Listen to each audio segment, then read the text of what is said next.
LinkedIn believes B2B marketing can be to brilliant, be to bold, and be to breakthrough. How? With a platform purpose-built to make B2B mean more for your business. A platform with tools to help you build better relationships with your key customers, to boost your buyer journey while building your brand. A platform with the trusted data and lead generation you need to beat KPIs, drive ROI, and stand out amongst the competition. And with the targeting tools on LinkedIn, you can reach your precise audience right down to their job title, company name, location, and more to make sure your ads are always being seen by those who matter. So get ready to be to boldly go where no marketers have gone before, because LinkedIn is where B2B is everything it can be. Rethink your B2B marketing LinkedIn ads and get a $100 credit on your next campaign. Go to linkedin.com/MPN to claim your credit. That's linkedin.com/MPN. Terms and conditions apply. The worst thing about influencer marketing for scrappy small businesses is that all that fancy software is too expensive, right? Reach Influencers solves the problem. Now your small business can find, engage, and manage micro and nano influencers, the ones you can afford to work with. And Reach Influencers cost as low as $100 per month. Are you kidding me? No, it's true. Go to capturetheinfluence.com/podcast and see for yourself. Find, engage, manage, influence with software built and priced for you. More at capturetheinfluence.com/podcast. I'm Nick Westergaard, and this is On Brand, helping you tell your story. My guest this week is Gina Michnowicz. Like if you just do something like drop it here. I mean, it's kind of like when a friend sends you a text and just hey, just wanted you to know that I'm thinking of you, just going to drop it here, have a good day. That really, really brightens your moment. Brands can do those things too. Gina Michnowicz is CEO and Chief Creative Officer of the Craftsman agency, where she focuses on creating magical moments through custom experiential marketing and immersive storytelling for B2B and B2C brands. With past clients including Cisco, Disney, Paramount, and Microsoft, Gina has led projects from concept to delivery of immersive digital experiences, experiential installations, websites, and bespoke advertising campaigns. Gina's work spans from marketing and sales within brands to agencies to management consulting. Her time in management consulting has strengthened her ability to think both strategically and creatively, creating teams to push the envelope and work that surprises and intrigues prospective clients. Gina, welcome to On Brand. Thank you. I'm happy to be here. I feel like after all of that talk of experience and creating magic, we've set the bar high for this conversation. Oh dear, that makes me a little nervous. No, but what's interesting with all of the magic talk and the work, working with Disney. I feel like jumping right in and looking at, speaking of a bar set high, working with a brand that really is in the business of magical experiences. How do you, I guess what I'm trying to ask is, how do you make magic from magic? I know that's really a great question. I think that one of the things that we take a lot of pride in is that we can create magic for Disney and their fans. And that is no small feat for sure. But it is definitely by creating something that is unexpected in the storytelling. So it could be in the form of a chocolate dress, 12-inch chocolate dress for Cruella, for instance, where it's taking her costumes and they really looked almost exactly like the costumes, but it was out of chocolate. And that was a really bright moment for both press as well as influencers and creators, where we sent those packages and they, all kind of posted them on socials and really, really kind of lit up based on just how beautiful they were and how accurate they were. You mentioned unexpected, and I feel like especially today, unexpected is important with as noisy as everything is. But because of that, unexpected seems like it's harder than ever before. How can you achieve that and stay on the radar in such a loud, noisy, distracted time? Oh, Nick, it is so noisy and distracting. It really is. And it's hard because you really do have to also stay on point with the brand. So, there are brands that unexpected is not what they want to be in a lot of ways. They want to be consistent and credible, like a Cisco. But you still need to remember that there's humans on the other side that need to have something that is going to put joy back into their feed or, email. I mean, email is kind of a hot mess right now. You get so many things, but if you can just drop something into someone's email that is just giving them a message that is almost reinforcing positive brand elements, but not, sometimes it's okay to do a soft sell, basically, is the content needs to be strong and relevant and connected with the customer. But I think always expecting the customer to convert and beating them over the head over and over again is not what we want. And that's why unexpected moments do work. Well, and that's such an interesting example of it too with email. I'm a big email fan, but I feel like so many use and abuse and do exactly what you just said, are sending this same type of, it's probably collecting in my inbox as we speak. Sure. Things doing what you just said of, I hope you buy this, I hope you buy this, I hope you buy this. And then I feel like enough of that must happen that they keep doing it, but I feel like it's at the consumer's expense. And I feel like when you can do something like that, I think that we're so quick to jump to what is a big, amazing experience, which I want to talk more about. But I think, those places you might not think of, like email, can I mean, that's really another way of being unexpected. Yes, exactly. Like if you just like do something like drop it here. I mean, it's kind of like when a friend sends you a text and just like, hey, just want you to know that I'm thinking of you. Just going to drop it here. Have a good day. That really, really brightens your moment. Brands can do those things too, because I actually have a brand that I love. It's a shoe brand. It's pretty much on the luxury spectrum. So I try to hold myself back from buying more than one pair a year. But I have gotten 5 emails this week with the same pair of shoes. And actually, if they actually knew me very well, they would understand that the high heel pump is not something that I wear. I walk a lot. I prefer to walk, back and forth to dinner. And so a 4-inch heel is not going to sell me. So if you keep sending me that, I just unsubscribed. Because if you actually sent me what I purchased and really aligned it and used your data on me in a positive way, then I wouldn't have unsubscribed. Well, and you bookend that with the friend texting of dropping it here, and they know me, that means something. Contrasted with the wrong shoe, like Right. take that out of the brand context. If a friend did this, you're like, oh gosh, you are not that. You must not be that great of a friend if you know that I'm not the heel type on the regular. Right. Exactly.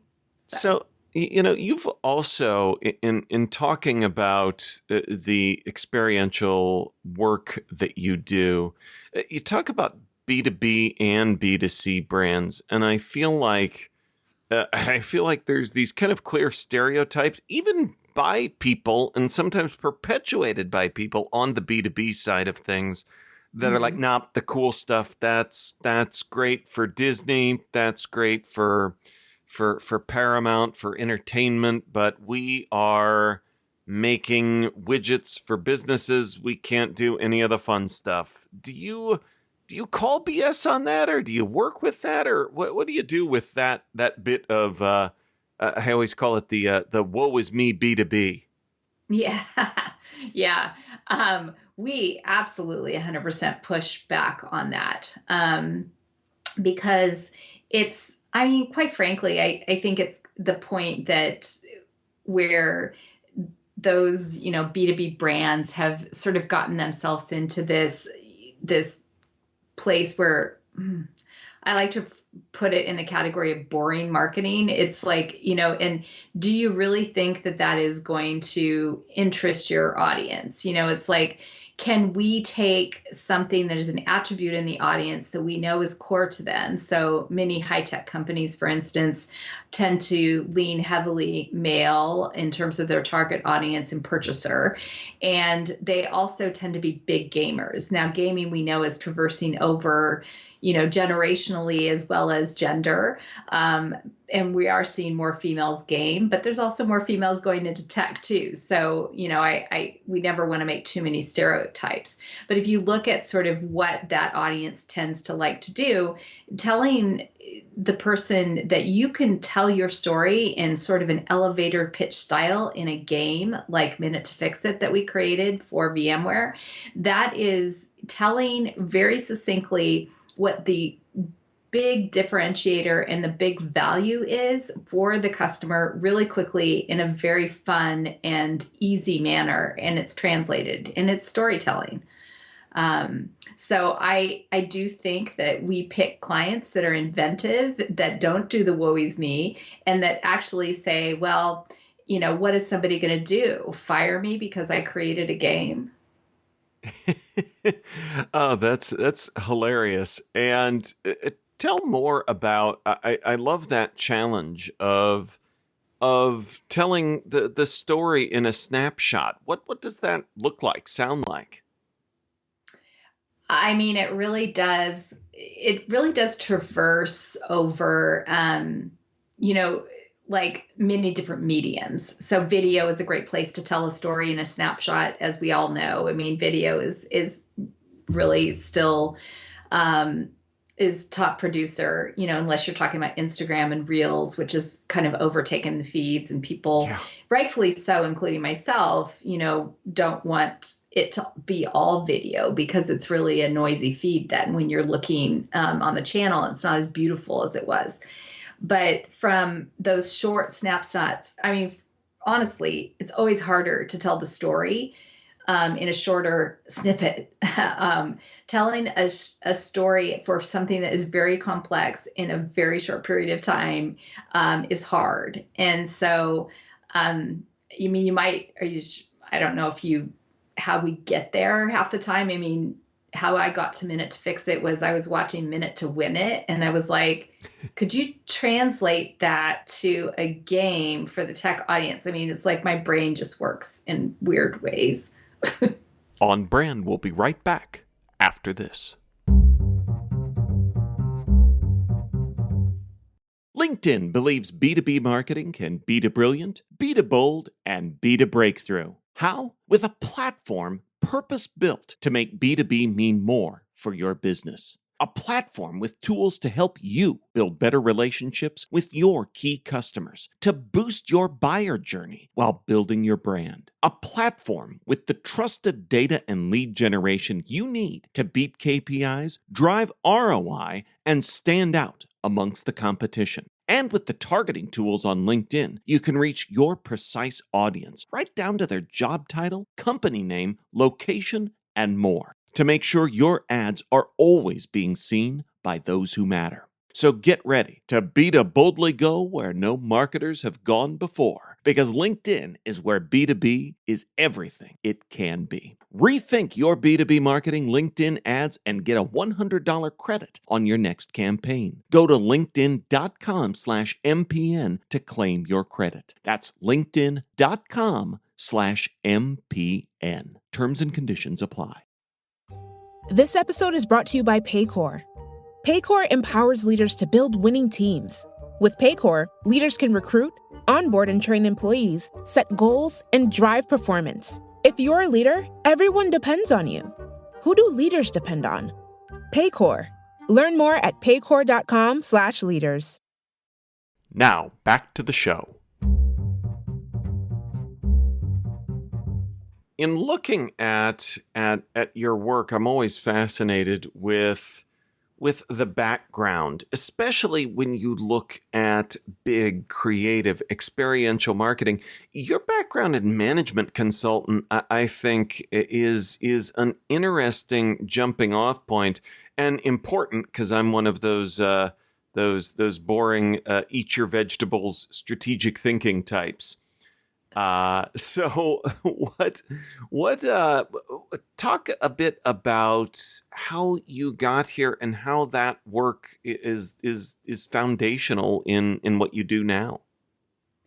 Yeah, absolutely. Well, first of all, I would say that strategy is the foundation for everything that we do. So if you're a strategist, put a gold medal on. It's because if you have a strategy that doesn't fit and resonate with the audience, then like an activation, for instance, if you do something that audience is never going to do, great example is, at like a conference like Black Hat, having something that is socially activated where people have to use their phone doesn't work because because they are so fearful of hackers that is a white hacker event, and they all take a challenge basically to hack your phone or your computer. So you can't do an activation that's going to require a social activation. It just doesn't work. And so knowing that is really, really critical and very important. So in terms of strategy and consulting and management consulting, actually I started consulting back when I started my career in HR. So it goes even like kind of further back into that. And I worked in a very consultative HR organization. And I would say that the consulting side, it just brings intelligence to the idea. It, I think, also is what brings the uniqueness to the idea a lot of times, because people, sometimes people just want to do the flash in the pan. Like everybody's doing this on TikTok. Well, yes, TikTok can be right, but wow, that's a really conservative brand. And if you think they're going to do a creator that just took their shirt off, that probably isn't going to align. So just because TikTok and that idea is great, it doesn't always fit. And so I think the management consulting side really helps.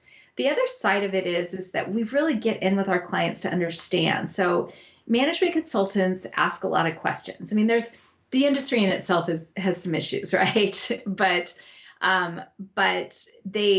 there is a lot of really great thinking that happens in that, segment. And I think you're seeing a lot of the management consulting companies, the large ones purchase, like Accenture purchasing Droga, for instance. I mean, Droga is one of the best creatives of our time right now. And it's, in some ways it kind of makes us sad to see that go in-house to a management consulting firm. But we're still seeing great creative come out, but they're also helping with business models, and there's that connection point. So I think that a lot of it has to do with, can you look at it holistically? And the management consulting side really helps. Well, very long-winded. No, that was great, because you kind of led to what I wanted to talk a bit about next, which you alluded to, that the management consulting strategic thinking background sets you up for, because I feel like with experience, it does kind of lend itself to the flashy, the sizzle, the I want to do one of these. And where is a good jumping off point if someone is feeling that, or maybe a listener with a client or a boss, that someone that's saying, I want to do one of those. What's the polite redirect that gets it back to us more of a strategic application and something that's a good fit for the brand? I mean, I think that it's always best to ask questions when you're in a sticky situation. And and one of the things about our team too is that we tend to be such a kind organization to each other that sometimes I think people really struggle with giving that honest, hard feedback. So I always think it's a question. What's always a little bit difficult also is when the client brings something that you're like, I think we can, let's start. I think it normally goes something a little bit like this. That's a great jumping off point. Let's start to brainstorm how we can, kind of tweak that and sort of work with your idea and really into what the audience wants. I probably shouldn't say too much more because then my clients will know when I'm doing that to them. Right. No, understood. But it does remind me of either, how a therapist might talk, or how anyone that parents might talk in terms of carefully being judicious and trying to redirect also. Yes.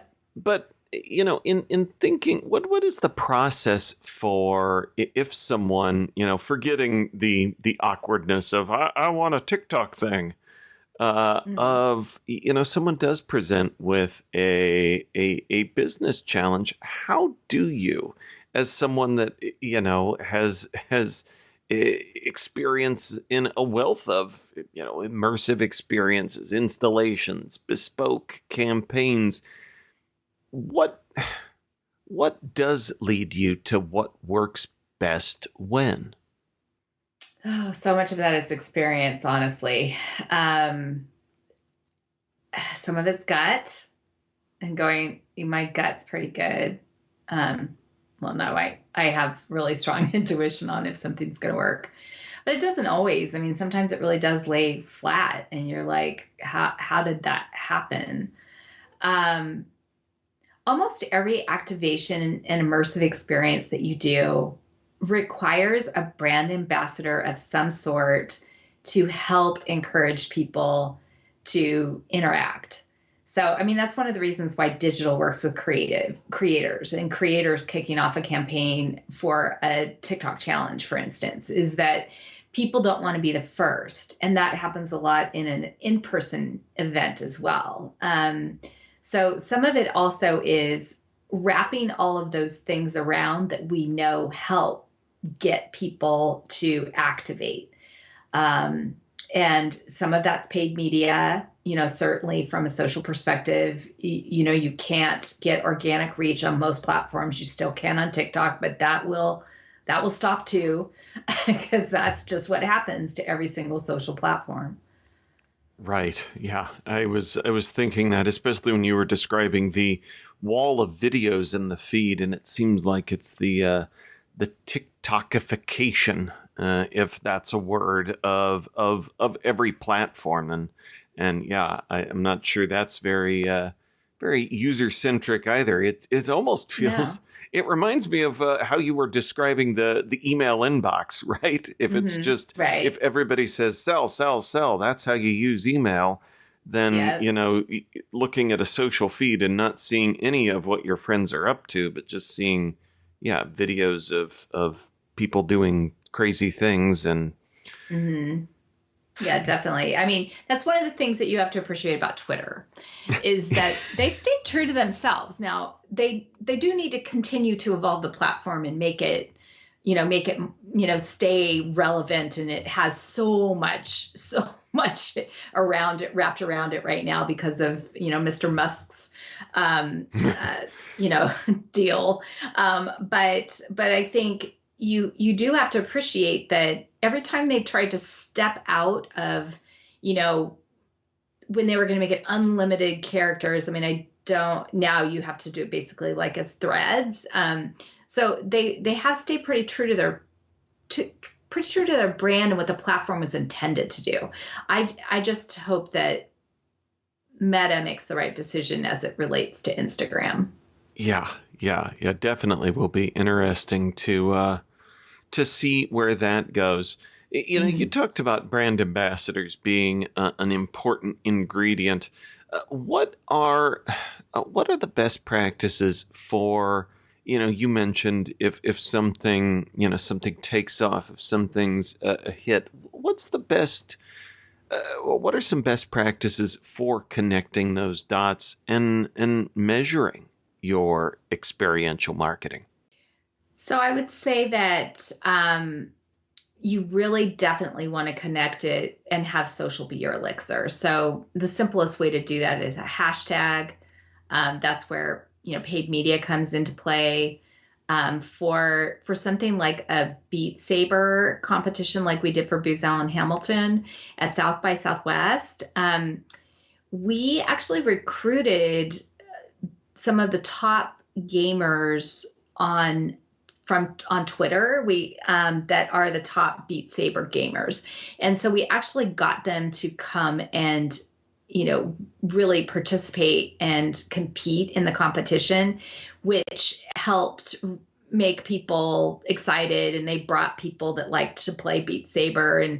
And so it gave it a little bit more of a boost. And so that's part of it. Sometimes it's also as simple as signage with all the information about what you want the person to do.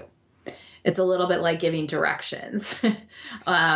So people need directions, even if and also it has to be really simple.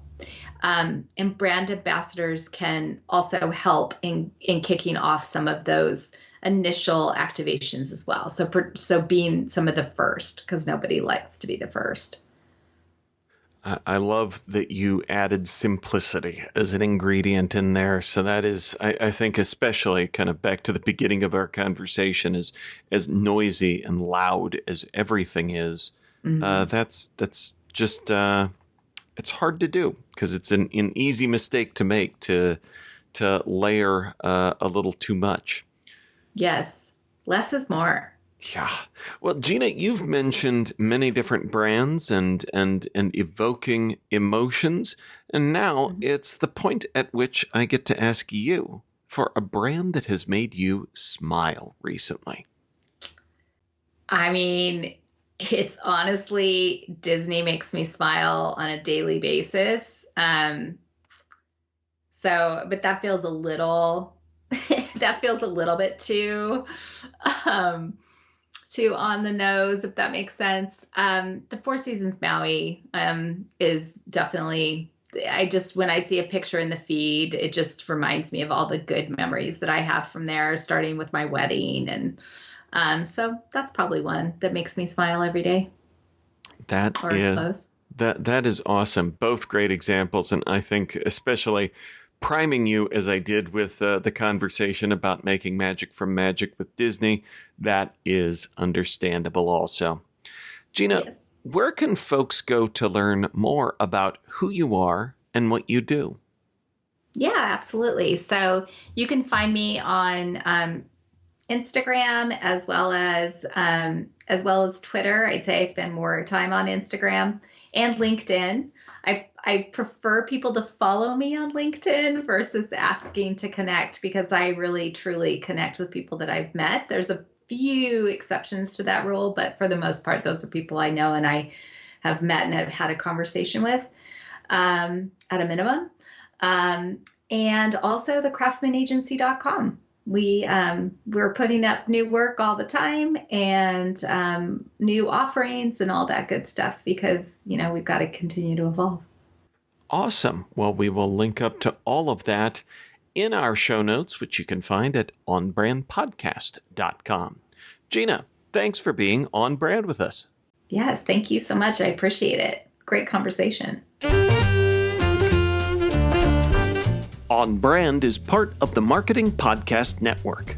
If you like what you're hearing, if we've made you smile, you can always listen free on Spotify, Apple Podcasts, or whatever your favorite platform may be. And please take a moment and rate and review the podcast to help others find the show. Until next week, I'm Nick Westergaard, and I'll see you on the internet.